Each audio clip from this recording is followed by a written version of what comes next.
শেখ হাসিনাকে এবার কড়া জবাব দিলেন কলকাতার মুখ্যমন্ত্রী মমতা ব্যানার্জি। বিস্তারিত থাকছে ভিডিওর বাকি অংশে।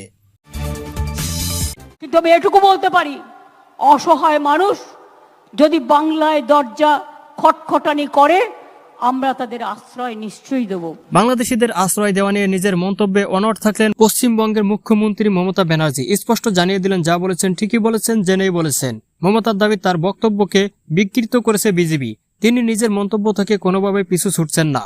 বাংলাদেশের প্রসঙ্গে মমতা ব্যানার্জি বলেন, আমি যে দেশের অভ্যন্তরের ব্যাপারে মন্তব্য করব না, কিন্তু আমি যেটা বলছি সেটা হলো, কেউ যদি আশ্রয় চাইতে আমার সীমান্তে আসে, আমি অবশ্যই সাহায্য করব। বাংলাদেশ থেকেও অনেক মানুষ পশ্চিমবঙ্গে আসেন পড়াশোনা করতে, চিকিৎসা করতে। আমি সেই জায়গায় থেকেই বলছি, সমস্যায় পড়ে কেউ যদি আমার কাছে সাহায্য চাইতে এলে আমরা তার পাশে থাকব। এটি সোজা কথা, এর পেছনে অন্য কোনো অর্থ নেই। তিনি আরো বলেন, আমাদের দেশে 2000-এর বেশি ছাত্রছাত্রী বাংলাদেশ থেকে ফিরে এসেছে। তারা আমাদের সহযোগিতার জন্য অপেক্ষা করছিল। আমরা সাহায্য করে তাদের বাড়ি পৌঁছে দিয়েছি।